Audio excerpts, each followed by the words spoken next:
A Cathar stronghold perched atop a cliff, besieged for months. When it fell, the victors expected a massacre, but found silence and embers. Over 200 defenders had walked into the fire willingly, and left no bodies behind. The year is 1243. In the jagged peaks of the Pyrenees, where stone meets sky and clouds devour mountains, there stands a fortress that should not exist. Montségur. The name means safe mountain, but the locals whisper another name when the sun goes down. They call it the synagogue of Satan. They cross themselves when they speak of it. Because on that impossible summit, 700 feet of sheer cliff face, the last Cathars have made their stand. Not with armies. Not with gold. With something far more dangerous. With faith so absolute it terrifies those who witness it. The Cathars believe the material world is evil. That flesh itself is a prison built by a demon god. That salvation comes only through rejecting everything earthly, physical, real. They own nothing. They eat almost nothing. Some starve themselves to death deliberately, calling it the Endura, the final liberation. And Rome cannot tolerate them. Pope Innocent III has already launched a crusade that turned southern France into an abattoir. 20 years of slaughter. Entire cities burned. Women and children thrown onto pyres by the thousands. The Crusaders asked their commanders how to tell Catholic from heretic in one besieged town. The papal legate gave an answer that became legend. Kill them all. God will know his own. But Montségur remains. Perched on that needle of stone like a crown on the skull of God. Inside its walls, 200 perfecti, the pure ones, the Cathar elite who have renounced the world entirely. Around them, perhaps 300 defenders, soldiers, and believers who know what is coming and have chosen to stay anyway. They have food enough for a year. Water from mountain springs. And they have something else. A secret. A treasure so valuable that Rome will stop at nothing to claim it. Though no one outside those walls knows what it is. The fortress should not have survived this long. Every other Cathar citadel has already fallen. Carcassonne taken in 1209. Béziers burned to ash, 20,000 souls slaughtered in a single day. Toulouse starved into submission. Lavore massacred, its lady thrown into a well and crushed with stones. The crusade has been methodical, merciless, thorough. Village by village, castle by castle, the heresy has been cut out like a cancer. Except here. Except Montségur. Because the mountain itself protects what men cannot. Because there is no road to the gates. No path a siege tower can climb. No level ground for an army to camp. Just vertical stone rising into clouds that never fully clear, and winds that shriek like the damned. Inside those walls, the perfecti prepare for what they know is inevitable. They fast. They pray.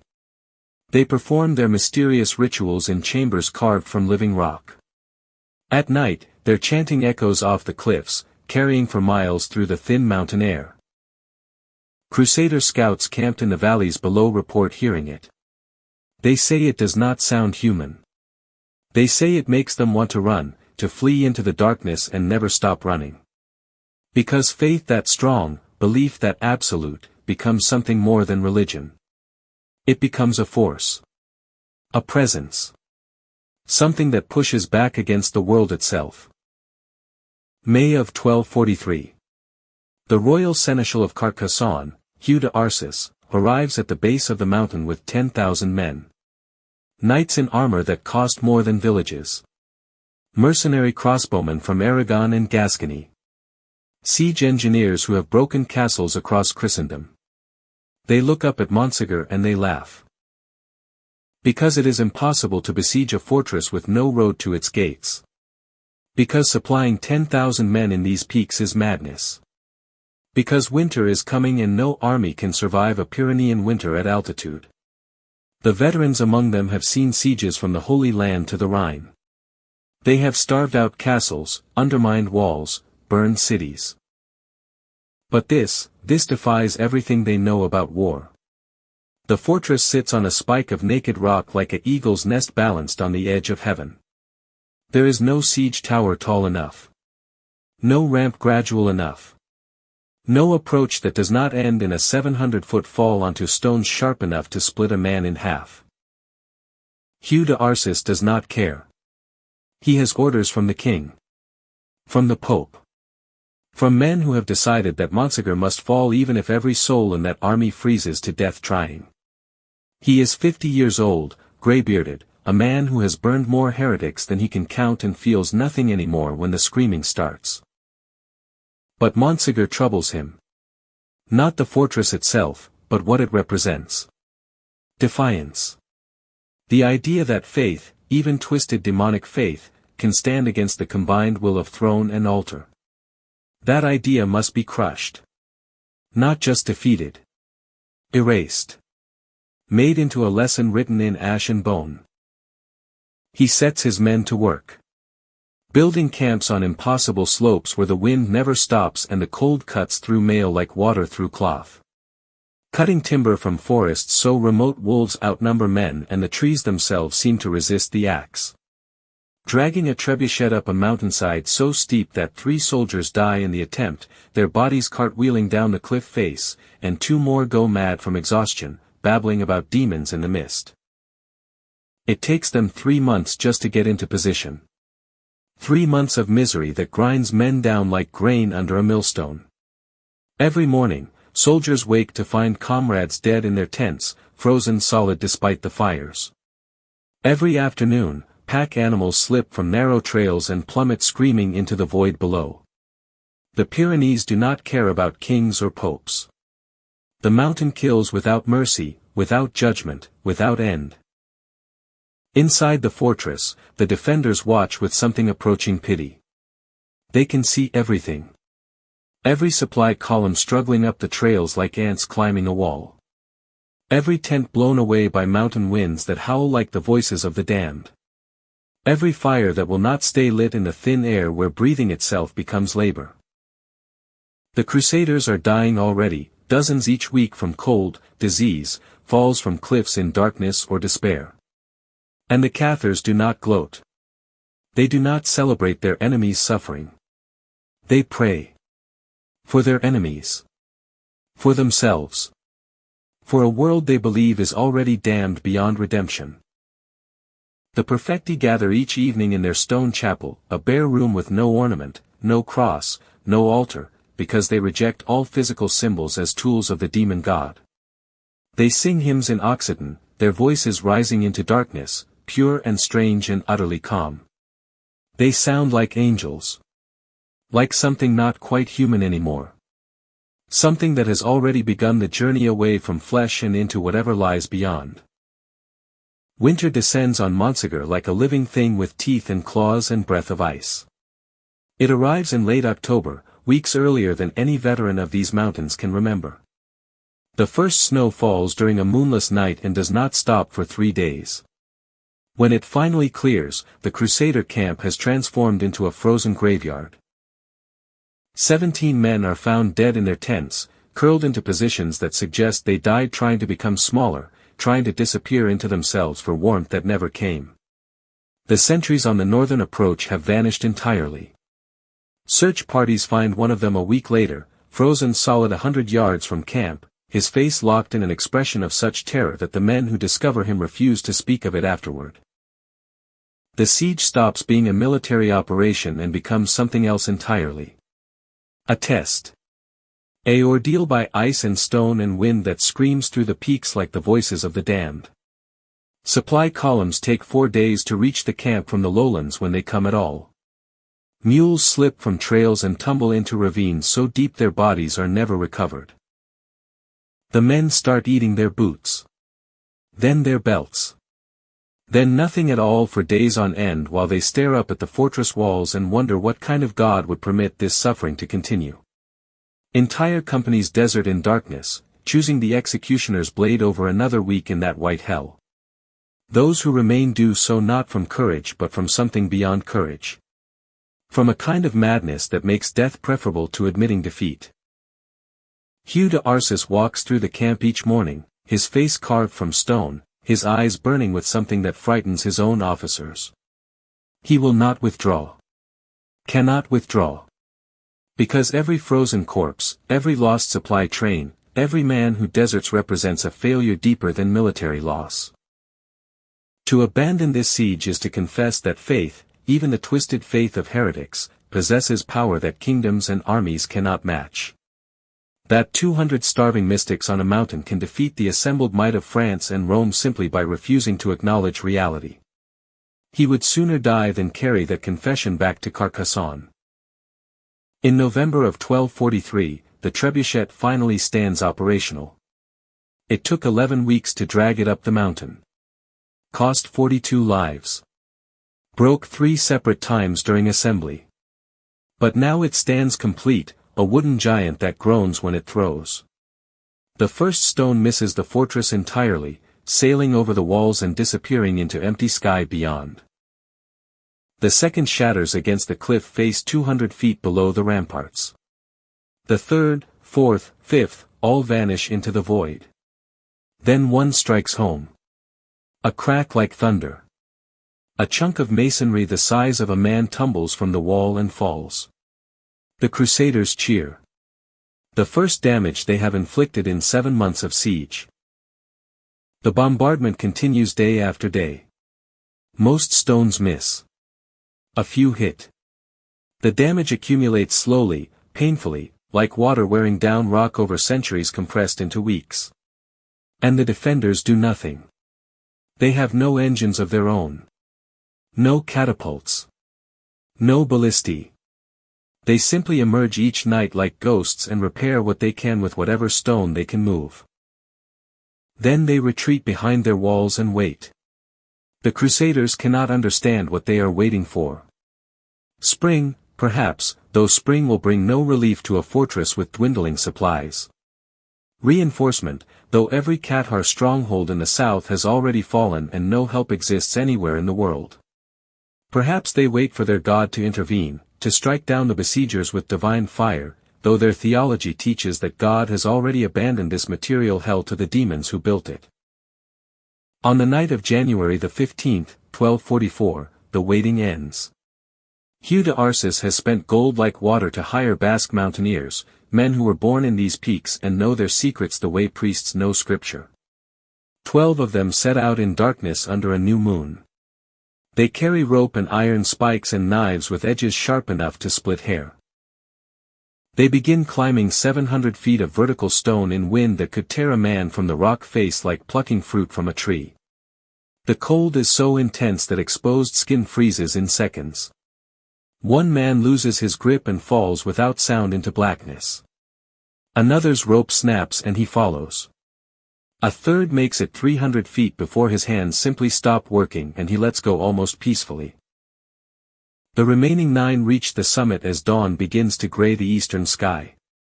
They find the postern gate exactly where informants said it would be. 2 guards stand watch, Cathar soldiers wrapped in wool and faith. The Basques kill them with hands over mouths and blades between ribs. Efficient. Silent. Professional. They open the gate from within. By the time the sun breaks the horizon, Crusader soldiers are pouring through the outer defenses for the first time since the siege began. They expect the fortress to fall within hours. They expect the heretics to surrender or die fighting. They expect the nightmare to end. The siege has only just reached its strangest chapter. The defenders retreat into the inner keep like animals driven into a trap they built themselves. 400 souls crammed into stone chambers designed for half that number. The air grows thick with breath and sweat and the smell of bodies that have not washed in months. Children sleep standing between their parents. The wounded lie in corridors where people must step over them to pass. Outside, the Crusaders control everything now. The outer walls. The bailey where grain was stored. The cisterns that held water drawn from mountain springs. They do not need to attack anymore. They can simply wait and watch starvation do the work that steel could not. Hugh de Arcis climbs to the captured ramparts and looks at the keep rising from the center of the fortress like a final tooth in a broken jaw. He is tired. Bone tired. Soul tired. He has lost 2,000 men to this mountain. To cold and disease and falls from cliffs and something else he will not name aloud. To the wrongness that hangs over this place like invisible smoke. He sends a herald with an offer. Surrender the perfecti, the 200 pure ones who lead this madness, and the soldiers may go free. Renounce your heresy and live. The deadline is March the 1st. 3 weeks away. Inside the keep, the defenders gather in the great hall. Soldiers lean against walls. Families huddle in corners. The perfecti stand at the center, those hollow-eyed men and women who have not eaten meat in years, who wear only white, who speak in whispers about liberation through death. The debate is not whether to surrender. That word does not exist in their vocabulary anymore. The debate is whether to accept martyrdom or die with swords in hand. Whether to walk to the fires or force the crusaders to drag them. The soldiers want to fight. They are warriors. They know how to die with honor. But the perfecti make the choice for everyone. They will go to the flames willingly. They will show the world that death holds no terror for those who have already rejected the flesh as a prison of evil. But they ask for one thing. 15 days of truce beginning March the 1st. 15 days to prepare their souls. To complete their rituals. To safeguard their treasure, whatever it might be. The request goes back to Hugh de Arcis through the herald. The seneschal stands on the ramparts and stares at the keep and feels something cold slide down his spine. He has burned heretics by the hundreds. He has watched them scream and beg and curse God and renounce everything they believed when the flames touched their feet. But these perfecti are different. They smile when he promises fire. They smile like they have already won. He agrees to the truce. Perhaps from exhaustion. Perhaps from superstition. Perhaps because something in him wants to delay the moment when he must light that pyre and see what happens when faith that absolute meets fire. The truce begins on March the 1st, 1244. And during those 15 nights, something occurs in Montségur that no chronicle explains. No investigation ever solves. Crusader sentries report lights in the keep after midnight. Not the orange flicker of torches or candles. Something else. A blue-white radiance that pulses like a heartbeat. Like something alive. Chanting rises and falls in rhythms that make ears ache and stomachs turn. Words in no language the soldiers recognize. Melodies that seem to come from beneath the mountain rather than within it. Some guards refuse to stand watch near the inner walls. They would rather face punishment than spend another night listening to that sound. On the night of March the 13th, something impossible happens. 4 men leave the fortress. 4 perfecti moving in single file down the cliff face in total darkness. They carry something wrapped in cloth, heavy enough that 2 must bear it together. They follow a path the crusaders never found despite months of searching. A route so hidden or so impossible that it should not exist. Sentries see them pass like ghosts through moonlight. By the time soldiers scramble to pursue, the 4 have vanished into the mountains. Search parties comb the slopes for days. They find nothing. No tracks in the snow. No bodies in ravines. No trace that 4 men carrying a burden ever existed at all. As if the mountain opened and swallowed them and sealed itself again. As if Montségur was protecting its own. March the 16th, 1244. The truce ends. Dawn breaks over the Pyrenees like a wound opening in the sky, blood-red and cold. The gates of Montségur open from within. No battering ram forces them. No crusader assault breaks them down. They simply swing open, smooth and silent, as though the fortress itself has decided to exhale its final breath. And then they come. 210 perfecti walking out in single file. Men and women, young and old, some barely able to stand from months of fasting. Their legs tremble. Their skin hangs loose on frames hollowed out by deliberate starvation. They wear simple white robes that catch the morning light and seem to glow. They carry nothing. No possessions. No weapons. No books or relics or anything that binds them to the material world they have spent lifetimes rejecting. Their faces are serene. Beyond serene. Radiant with something that makes hardened soldiers look away, because no human face should hold that much peace while walking toward fire. The Crusaders have built a massive pyre at the base of the mountain. Timber stacked 20 feet high in a great square, logs as thick as a man's torso arranged with brutal efficiency. Enough wood to burn for days. Enough heat to melt steel. The smell of pitch and pine sap hangs heavy in the air. 10,000 soldiers stand in formation around it, shields locked, faces grim. They came here to kill heretics. They did not come here to witness whatever this is. Because the perfecti walked to the pyre without hesitation. Without guards forcing them. Without chains or prods or the threat of swords at their backs. They move like pilgrims approaching a shrine. Like lovers walking toward an embrace they have waited lifetimes to receive. They climb onto the pyre. Not scrambling, not panicking, but carefully, deliberately, helping each other up onto the stacked timber with the tenderness of family gathering for a meal. They arrange themselves in concentric circles, positioning their bodies with geometric precision, as though following some pattern only they can see. Some cosmic blueprint written in faith and fire. The youngest stand at the center. The oldest at the edges. They join hands. Every finger interlaced. Every palm pressed tight against another. And they begin to sing. That same eerie hymn from the fortress chapel, the one that made crusaders cross themselves in their tents at night. But louder now. Stronger. The voices rising in harmonies that should not be possible from 200 throats. As though the mountain itself has joined their chorus. As though the stones and wind and ancient peaks are singing with them. The crusaders hesitate. Hugh de Arcis sits on his warhorse, torch in hand, and for the first time in a career built on breaking heretics, he feels something close to fear. Because this is not how heretics die. Heretics scream. Heretics recant at the last moment, babbling prayers to the Virgin, begging for mercy, offering information, anything to delay the flames. Heretics fight the guards. Heretics curse God and man and themselves. These people are smiling. Not the mad grin of the insane. Not the grimace of the terrified. Genuine smiles. Peaceful. Expectant. As though the fire is not an ending but a doorway they have been trying to reach their entire lives. Hugh de Arcis gives the order. His voice cracks.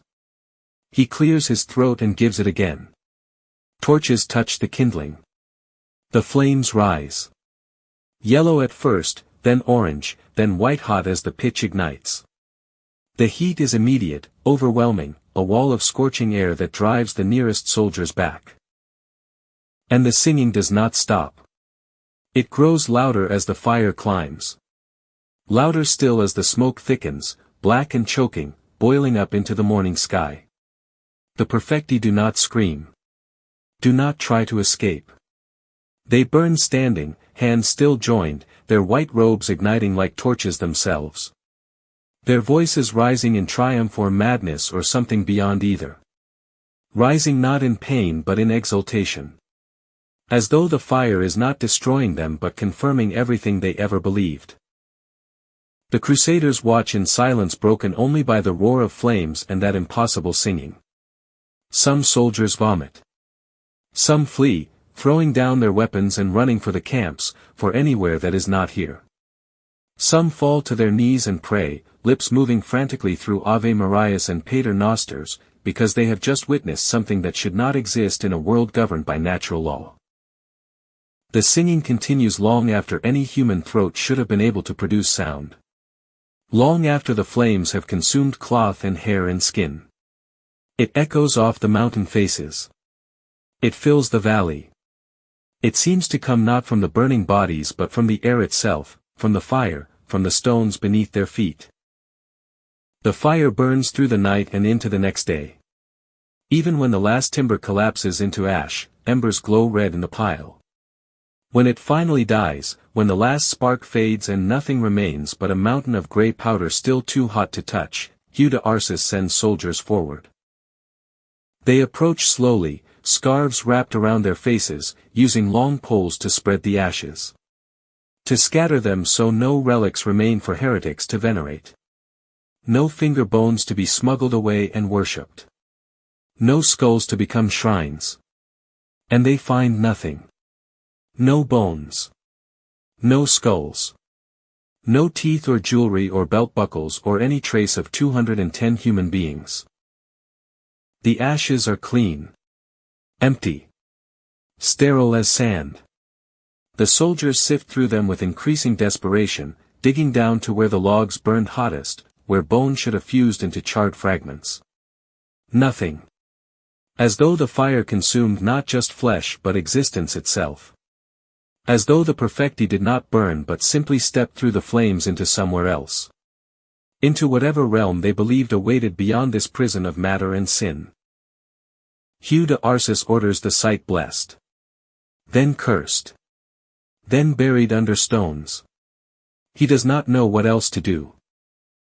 The soldiers who survive Montségur carry the memory like a wound that will not heal. Some become monks, retreating to monasteries in the Alps where they spend decades copying scripture with hands that still tremble when they remember. Some go mad, found wandering village streets at night, muttering about singing that will not stop, about flames that consumed everything except what should have burned. None speak of it willingly. Because they stood at the edge of something vast and terrible, and it looked back at them with eyes of flame and sang. They saw 200 human beings walk into fire as though walking into a lover's embrace. They watched flesh that should have screamed simply dissolve into light and music. They sifted through ashes that contained nothing, absolutely nothing, as though the perfecti had never existed at all except as fever dreams conjured by mountain air and madness. Arsus writes his report to the king in April of 1244. His hand is steady. His words are precise. The heretics are destroyed. Montségur has fallen. The threat to the faith is ended. He does not mention the missing bodies. He does not mention the 4 who escaped with their wrapped burden, vanishing into mountain passages his men searched for weeks without finding so much as a footprint. He does not mention the lights that pulsed in the keep during those final 15 days, that blue-white radiance that made his most veteran soldiers refuse to look directly at the fortress after dark. He does not mention the singing that continued even as the flames reached heights no human throat should have survived. He does not mention the impossible absence in those ashes, the completeness of the void where bone and metal and flesh should have remained. Some truths are too dangerous to record. Some truths break the world if spoken aloud. For 700 years, men have searched for the Cathar treasure. Occultists. Historians. Nazis during the Second World War, convinced it held secrets of ancient power. Some say it was gold, though the Cathars rejected all wealth. Some say the Holy Grail, though the Cathars rejected all material sacred objects. Some say ancient texts containing knowledge that would shatter the Church's foundations, prove its doctrines false, reveal truths about the nature of reality that Rome has hidden for millennia. The 4 perfecti who escaped were never found. No bodies discovered in caves. No records of their passage through villages. Their cargo was never recovered. It simply ceased to exist, or perhaps never existed at all except as misdirection, a final heresy to keep the world searching while the real secret burned with the perfecti and left nothing behind but questions. Montségur stands empty still, a shell on its mountain summit, wind howling through broken walls like breath through the ribs of something long dead. Locals will not go there after dark. Not for money. Not for dares. Not even to prove their courage to scoffing tourists. They say the singing never stopped. That on certain nights when the wind comes from the east and the moon is dark, you can still hear it rising from the stones, that same Occitan hymn the perfecti sang as they burned. That the fortress does not just remember what happened there. It continues it, endlessly, in some layer of reality the living were never meant to touch. Hikers who ignore the warnings report feelings of overwhelming sorrow mixed with inexplicable joy. Cameras malfunction. Compasses spin. And sometimes, just sometimes, people see figures in white moving through the ruins, hands joined, mouths open in song that cannot be heard except as pressure in the chest, as ache in the bones, as knowledge that something impossible happened here and continues happening beyond the reach of time. The Cathars believed the material world was a prison. That flesh was chains. That fire was liberation. On March 16, 1244, 210 souls tested that belief with absolute conviction. And the world, for one terrible moment, seemed to agree with them. The Crusaders claimed victory. They held the mountain. They scattered the ashes. But they never found the bodies. Never explained the silence. Never stopped the singing that some say continues still, rising from Montségur when darkness falls and the mountain remembers the day it swallowed an army's certainty and gave back only questions written in smoke and emptiness and song.